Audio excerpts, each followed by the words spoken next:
सरकार में नवकरणीय ऊर्जा उत्पादन को बढ़ावा देने हेतु कृत संकल्प मंत्री श्री डंग आगर शाजापुर एवं नीमच जिले 1500 मेगावाट का सोलर पार्क स्थापित होने से राज्य को मिली सस्ती बिजली। नवीन एवं नवकरणीय ऊर्जा एवं पर्यावरण मंत्री श्री डंग ने आगर जिले में प्रेस वार्ता की। आगर मालवा मध्य प्रदेश शासन के नव एवं नवकरणीय ऊर्जा पर्यावरण मंत्री श्री हरदीप सिंह डंग ने कहा कि आगर मालवा शाजापुर एवं नीमच जिले में 1500 मेगावाट की सौर परियोजना स्थापित होना है। हर्ष का विषय है कि आगर जिले को 550 मेगावाट के सौर पार्क सौगात मिली है। परियोजना का निर्माण हो जाने से राज्य का सस्ती बिजली मिलने के साथ पर्यावरण संरक्षण भी होगा। इस सबसे बड़ी परियोजना में से एक 750 मेगावाट की क्षमता की रीवा और परियोजना से भी बिजली उत्पादन शुरू हो गया है। उक्त बात मंत्री श्री डंग ने आज बुधवार को आगर मालवा जिले में अपने प्रवास के दौरान सर्किट हाउस आगर पर प्रेस वार्ता के दौरान कही। मंत्री श्री डंग ने कहा कि तीनों जिलों की 1500 मेगावाट की सौर परियोजना का कार्य 2022 तक पूरा कर लिया जाएगा। परियोजना में उत्पादित विद्युत को मध्य प्रदेश के अतिरिक्त भारतीय रेलवे की दी जाएगी। भारी ग्रिड से परियोजना को जोड़ने के लिए पावर ग्रिड द्वारा सब स्टेशन का निर्माण किया जाएगा। मंत्री श्री डंग ने बताया कि भविष्य में ओकारेश्वर, छतरपुर, मुरैना में से भी ये ऊर्जा परियोजना स्थापित की जाएगी। परियोजना से 14,000 करोड़ का निवेश प्रदेश में होगा। आगर मालवा जिले में 550 मेगावाट का सौर पार्क स्थापित करने हेतु आगर तहसील के ग्राम माधवपुर, बिजनाखेड़ी, कसाई दहरिया, करवाखेड़ी, लाड़वन, पिपेलिया कुमार, दूधपुरा की कुल राज्य भूमि 570 हेक्टेयर तथा 25 किसानों से 51 हेक्टेयर भूमि आपसी सहमति के आधार पर ली जाएगी। सुसनेर तहसील के ग्राम पालड़ा, नाहरखेड़ा, उमरिया 690 हेक्टेयर एवं 80 हेक्टेयर भूमि 40 किसानों से आपसी सहमति के आधार पर ली जाएगी। परियोजना के निर्माण अवधि में लोगों का रोजगार के अवसर प्रदान होंगे। उन्होंने कहा कि मुख्यमंत्री श्री शिवराज चौहान के नेतृत्व में प्रदेश सरकार प्रदेश में नवकरणीय ऊर्जा उत्पाद को बढ़ावा देने के लिए कृत संकल्पित है। प्रदेश में 5000 शाजापुर और आगर का दौरा जो हमारे सपना था इस विभाग का कि यहाँ पर सोलर प्लांट डले और मध्य प्रदेश और पूरे भारत में मोदी जी का सपना था और हमारे शिवराज सिंह जी चौहान साहब का जो सपना है कि आत्मनिर्भर मध्य प्रदेश बने, उसके तहत सोलर प्लांट जो डलने वाले हैं उसमें आगर में 500 मेगावाट और शाजापुर में 500 मेगावाट, नीमच में 500 मेगावाट और ऐसे छतरपुर है, ओंकारेश्वर है। तो आज कहीं ना कहीं जो दौरा है उसी का जो ज़मीन चिन्हित की गई है, जो स्पॉट है उसको देखने यहाँ पर आए हैं। उसमें क्या क्या जो परेशानी छोटी मोटी बची है उसको जल्दी से हल करके उस कार्य को प्रारंभ कर सकें और प्रारंभ करने के बाद जो सपना पूरे मध्य प्रदेश का है, हमारा है, आपका है, उसको जल्दी से आगे बढ़ा सकें। और मेरा मानना है कि आने वाले दिनों में सोलर ऊर्जा एक भविष्य की ऊर्जा है जो वर्तमान में पर्यावरण को भी बचाएगी, सस्ती बिजली भी प्राप्त होगी और कहीं ना कहीं जो अभी रोजगार के अवसर हैं उसमें भी उसका योगदान बहुत बड़ा रहेगा। तो आज यहाँ पर जो जमीन चिन्हित है उसको देखने आए और अधिकारी हमारे एमडी साथ में हैं, पूरा डिपार्टमेंट साथ में है। तो जो भी छोटी मोटी परेशानी है उसको हल करते हुए इस कार्य को शीघ्र प्रारंभ किया जाए, ये हमारी सर, पंचायतों में बिल अनाप शनाप आ रहे हैं, कनेक्शन ही नहीं है, उसके बावजूद भी विद्युत मंडल के द्वारा ज़रूरत से ज़्यादा बिल दिए जा रहे हैं। खैर आपने प्रश्न मुझसे पूछा, मैं नवकरणीय ऊर्जा का मंत्री हूँ और ऊर्जा मंत्री जो है मैं मंत्री मध्य प्रदेश सरकार का हूँ, इसलिए मेरा फर्ज बनता है कि अगर ऐसी कोई बात हो तो मेरे को उसकी जांच करवानी। एक मामला सामने आया है सोलर प्लांट का, जो आप आत्मनिर्भर भारत बनाना चाहते हैं। तो एक मामला महुरिया, एक मामला है सोलर प्लांट का, जहाँ कुछ दबंगों ने या कुछ राजनीतिक कार्यकर्ताओं ने उसको बंद करवा रखा और उसमें जो है लगभग 75 पंखे बंद हैं, जिसकी पिटीशन भी दायर की गई और संबंधित जो जिलाधिकारी उनको भी अवगत करवा दी गया, शिकायत भी कर दी गई। उसके बाद भी जो है किस प्रकार की कोई कार्रवाई नहीं। क्या कहेंगे इसके बारे में? उसमें आप बता दें तो इसकी जांच करवा लें। इसका कोई ऐसा कोई मैटर है तो उसकी जांच करवा लें। भाई साहब उसमें करोड़ों रुपए लेना, मेरे 2 करोड़ 16 लाख रुपए लेना है। कंपनी हमेशा गुमराह करके लोगों को ले दे के सेट करके दलाल सेट कर रखे हैं कंपनी ने। मेरे खुद के 2 करोड़ 16 लाख रुपए 5 साल से पैसा नहीं दे रही। उसकी जो भी है, जो भी उसकी जांच करवा ली जाएगी, जो आपने बताया नॉलेज में आएगा उसकी जांच कर। सर, ये कितने मेगावाट का प्लांट डलने जा रहा है और मध्य प्रदेश में कहाँ पे डल रहा है? ये भर्ती वाला जो कि सारे आरोपित हुआ है, व्यक्ति बोल रहा है वो ये चलो आ गई बात, आ गई बात, तो इसको अपन इसकी जांच करवाई जाएगी। और रही पूरे भारत में सर, मेरा अभी प्रश्न जो ये था, वर्तमान का दौर चल रहा है उसमें हमारा आप। शाजापुर, नीमच के हिस्से और ओंकारेश्वर में फ्लोटिंग सोलर प्लांट जो डलने वाला है, जो पानी की सतह पर, वो करीब 600 मेगावाट का है। 3000 करोड़ की उसकी लागत अनुमानित है। तो विश्व का सबसे बड़ा प्लांट अगर होगा तो वो वहाँ पर पानी के सतह पर जो खुलने वाला प्लांट रहेगा। जैसे छतरपुर है, मुरैना है, कई जगह चिन्हित की गई है। और मेरा मानना है कि आने वाले दिनों में जब अपन देखेंगे इसको, तो अभी हमारा 5000 के बाद 10,000 मेगावाट का लक्ष्य है। उसके बाद 30 तक या 60,000 मेगावाट तक इसका उत्पादन हो। और जिससे जो अभी हम जो सूरज भगवान मानते हैं, उस भगवान की आरती उतारने के लिए बाहर निकलते हैं, धोख देते हैं। और उसका महत्व जो सोलर ऊर्जा में जो अभी आने वाला भविष्य है, ये उसी के ऊपर और क्रांतिकारी परिवर्तन होने वाला है, ये आपको कहना चाहिए। और अभी हमारे इसमें इस विभाग में 2-3 योजनाएं और हम लाने वाले हैं। उसमें कुसुम 1, कुसुम बी और कुसुम सी। और सबसे अभी जो नवीन जो स्कीम है कुसुम सी, वो किसानों के लिए एक बहुत महत्वपूर्ण योजना होगी, जिसमें उन्हीं के खेत पर 1000 वर्ग मीटर में वहाँ पर उसके सोलर प्लांट लगाने का जो स्कीम है, उसमें दिन में उन किसानों को फ्री लाइटें मिले, रात को जो अतिरिक्त जो ऊर्जा पैदा होगी वो बेच भी सकते हैं। इसमें केंद्र सरकार की तरफ से सब्सिडी भी है। राज्य सरकार जो अपनी सब्सिडी 5 हार्स पावर पे एक किसान को 45,000 रुपये जो जमा कराती है, वो 45,000 रुपये इस किसान को मिले। और उसमें अपना हिस्सा किसान 75,000 रुपये अपना डालेगा। और जो वेंडर होगा, जो इन्वेस्टर होगा, वो करीब उसमें अपनी राशि भी 1.5 लाख रुपये लगाएगा, जिससे जो इन्वेस्टर आएगा उसको भी उसमें उसकी इनकम होगी। और किसान को भी अपना बिजली एक तो फ्री में मिलेगी, और जो अतिरिक्त बिजली पैदा करेगा उसको राशि मिलेगी। और कुल मिलाकर किसानों के लिए क्रांतिकारी कदम हमारा विभाग उठाने जा रहा है कि उसको दिन में फ्री मिले, रात को बेच के अपना इनकम कमा सके। ये एक क्रांतिकारी पूरे हिंदुस्तान में सबसे बड़ी स्कीम जो आने वाली अच्छी, वो कुसुम सी। एक हट के सवाल कर रहा हूँ मैं आपसे। अभी सज्जन वर्मा ने कहा है 2014 की अगर बात की जाए, 2014 में नरेंद्र मोदी ने कहा कि 2 करोड़ जो है बेरोजगारों को रोजगार दिया जाएगा, लेकिन जो अभी बजट आया उसमें इसका कोई जिक्र नहीं है।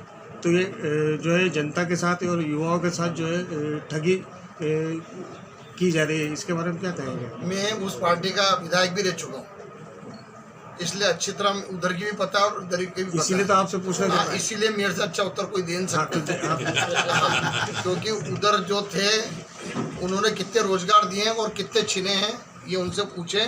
और मैं धन्यवाद दूंगा मुख्यमंत्री शिवराज सिंह जी चौहान साहब को कि कोरोना महामारी में भी उन्होंने जिस प्रकार प्रदेश को हैंडल करा है, जिस प्रकार से आवासीय जो मजदूर आए हैं उनको जो मदद करी है, और अभी जो लक्ष्य जो उन्होंने प्रधानमंत्री जी और अभी उन्होंने जो दिया है मुख्यमंत्री जी, आप तो जो सज्जन वर्मा जी ने जो बयान दिया उसके बाद तो यही तो उत्तर है। जो बयान दिया है वो मुख्यमंत्री जी शिवराज सिंह जी चौहान अभी करके दिखा रहे हैं। और लगातार अभी युवाओं को अभी मेले लगाया गया, रोजगार मेला लगाया गया, उसमें हाथों हाथ मैं मंदसौर जिले की बात करूं, वहाँ पर करीब 7 से 8 हज़ार व्यक्ति वहाँ युवा आए, और जिसमें से कम 500-700 को तो वहाँ प्रमाण पत्र हमारे वहाँ पर दे दिए गए। कंपनी उनको ले जाके ले गई, और यहाँ पर हर जिले में। और मेरा जो मानना है कि आपको उत्तर इसके बाद 6 महीने बाद इसका उत्तर मिलेगा कि यहाँ पर रोजगार के साधन, आत्मनिर्भर भारत और मध्य प्रदेश का जो सपना है, सज्जन जी वर्मा जी को इसका उत्तर अभी 6 महीने में जब पूछेंगे कि कितना रोज कोरोना महामारी के बाद भी दिया है। तो मैंने तो देखा है कि जो संबल योजना के 5,000 रुपये जो सरकार कफन तक के छीन ले और डिलीवरी तक के रुपए बंद कर दे, विवाह के रुपए नहीं दे सके, वो रोजगार की कैसे बात करें।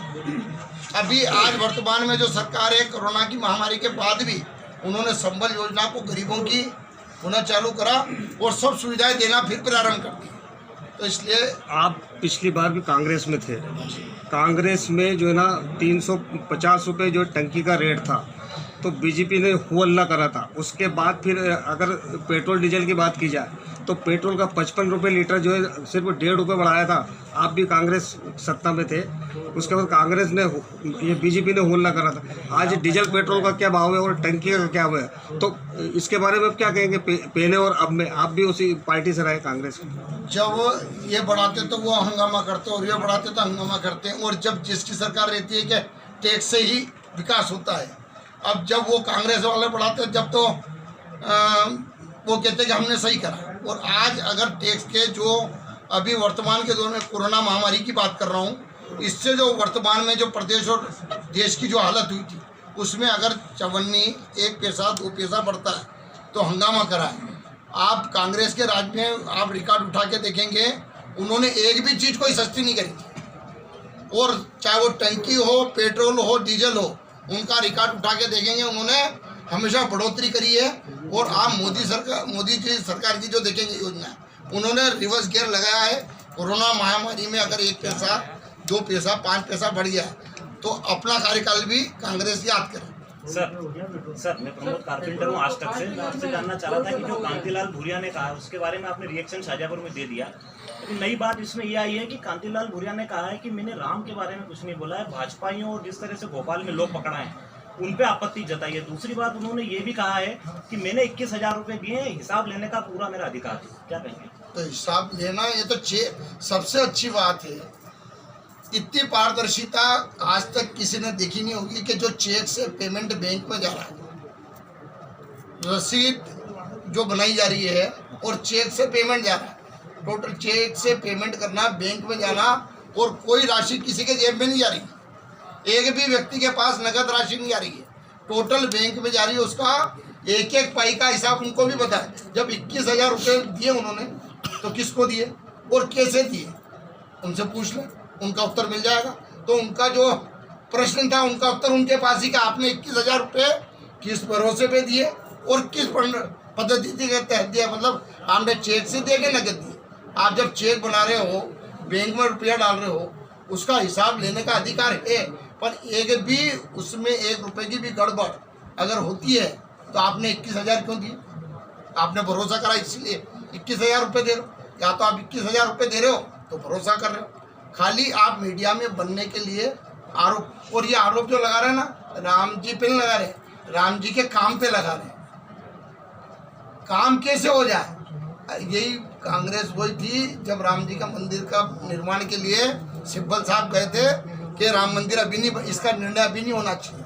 अरे जो 500 साल से सपना पूरा होने जा रहा है, आप उसमें योगदान दें। और ये जब भारतीय जनता पार्टी किसी काम को प्रारंभ करती है तो ईश्वर का नाम लेकर, राम जी का नाम लेकर प्रारंभ करती है। और कांग्रेस इसलिए पीछे रह गई कि वहाँ व्यक्ति का नाम लिया जाता है, यहाँ बोला जाता है जय जय श्री राम और वहाँ बोला जाता है जय जय, तो ये इसलिए इनका पतन हुआ। जय जय समझ बताइए ना, आप बताइए। हम नहीं समझ रहे हैं, बताइए ना।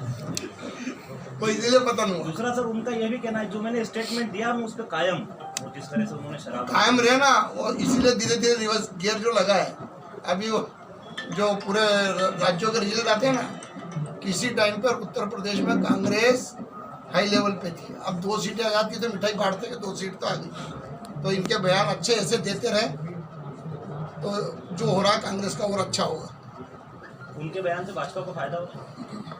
भाजपा को फायदा नहीं, भाजपा तो सही रास्ते पे चल। एक बात बता दूँ, भाजपा को इसलिए फायदा होगा कि हरदीप सिंह डंग के कांग्रेस में था, 370 धारा को हटाने का जो प्रावधान करा, उसमें हरदीप सिंह डंग कांग्रेस में होने के बाद मोदी जी का समर्थन करता है, CAA का समर्थन करता है, राम जन्मभूमि का समर्थन करता है। अगर जिस देश में रहते हैं, अगर जम्मू कश्मीर में तिरंगा झंडा नहीं होगा तो क्या कौन सा झंडा होगा? तो कांग्रेस ने तो वहाँ पर भी विरोध करा, और आज जम्मू कश्मीर में चुनाव हुए तो नतीजा देखने को मिल गया। आज जिस राज्य में जो चुनाव हो रहे हैं आज देखने को मिल रहा है। इसलिए सही, ये कितना भी चिल्ला है, जनता इनको जान चुकी है। और ये सिर्फ अपने वालों का, अपने रिश्तेदारों का भला कैसा हो ये जानते हैं।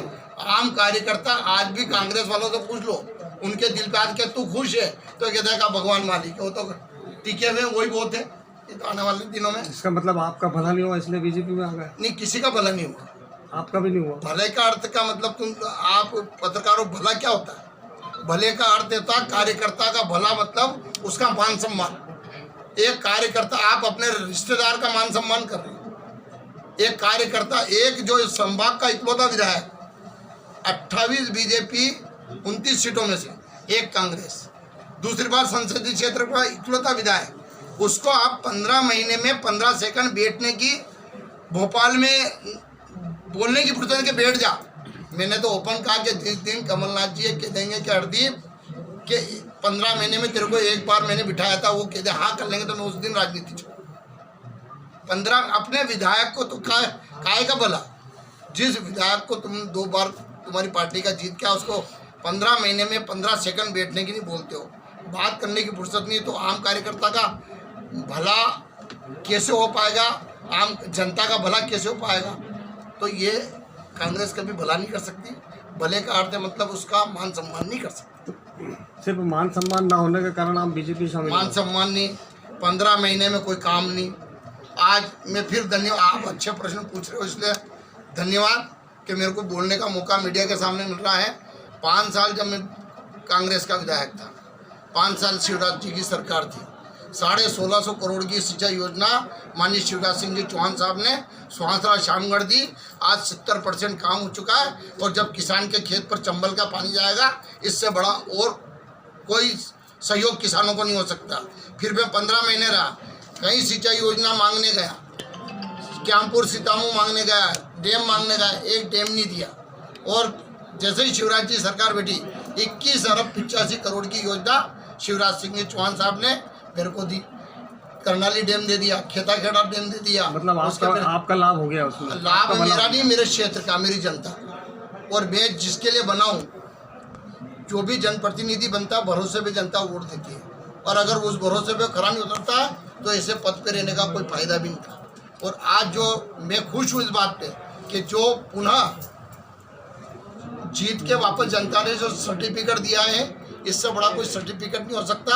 ये किंतु परंतु अपन करता रहे तो पब्लिक ने सर्टिफिकेट दिया 30,000 से जिता के कि हरदीप भाई ने जो लड़ाई लड़ी थी वो सच्ची लड़ी थी। और मैं मानता हूँ कि आने वाले दिनों में जो काम विकास के हो रहे हैं विधानसभा में और पूरे मध्य प्रदेश में, एक इतिहास फिर शिवराज जी रचने जा रहा है।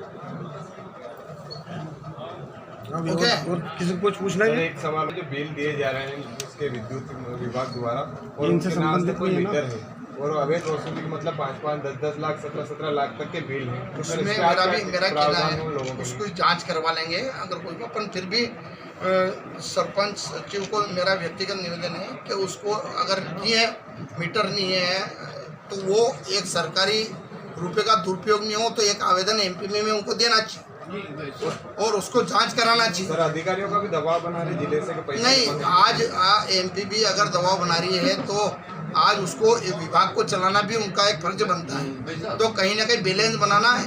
आम आदमी, हम खुद मीटिंग में बैठे हैं, हर आदमी ये चाहता है कि मैं बिल भरूँ और तो मेरे को उसका विद्युत व्यवस्था अच्छी मिले। अगर कई व्यक्ति 10 भरते हैं और 2 जने नहीं भर पाते हैं, और 2 जने का हर्जाना उन 10 व्यक्तियों को भी उगलना पड़ता है। इसलिए थोड़ी सख्ती इस विभाग ने करी। वो एक्चुअली क्या है, पीएचसी जो नलजल योजना है गाँव में, उसके बिल 15-15 लाख आ गए, और उन्होंने कही कि बिजली काट। सर, मीटर लगे हुए सरपंचों का कहना है कि हम मीटर के आधार पर भुगतान कर सकते हैं उन लोगों को, 17 लाख का, 5 लाख का कैसे करें? 1 साल भर के, 2-2 साल के ऐसे बिल। इसकी जांच हो जाएगी। अगर किसी को लगता है तो मेरे को आवेदन दें, उसकी जांच करवा लें।